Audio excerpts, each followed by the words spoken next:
Mobile phone ব্যবহারকারীদের জন্য একটি প্রধান সমস্যা দ্রুত চার্জ ফুরিয়ে যায়। তো প্রিয় দর্শক, কিভাবে আপনার মোবাইল ফোনের চার্জ ধরে রাখবেন ছোট্ট একটি ট্রিক্সের মাধ্যমে আপনাদেরকে জানিয়ে দিচ্ছি। আপনার মোবাইল ফোনের সেটিংস অপশনটিতে চলে আসবেন। এখান থেকে আপনারা একটু স্ক্রল করলেই দেখতে পাবেন ওয়াইফাই এবং ব্লুটুথ।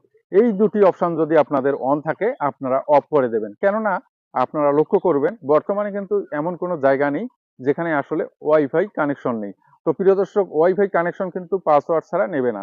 এবং আপনার ডিভাইসটি যদি অন থাকে অর্থাৎ ওয়াইফাই অন থাকে, সেই নেটওয়ার্কে গিয়ে সেই ডিভাইসটি কিন্তু খুঁজবে, অর্থাৎ সেই নেটওয়ার্ক খুঁজবে, ওয়াইফাই কানেকশন খুঁজবে, কিন্তু আপনি পাসওয়ার্ড দিতে পারবেন না।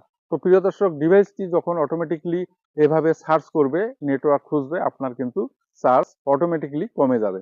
এর জন্য আপনারা এই অপশনটি, ওয়াইফাই অপশনটি অফ করে দেবেন।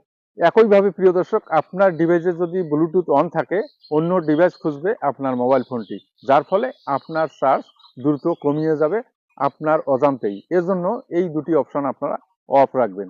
ধন্যবাদ।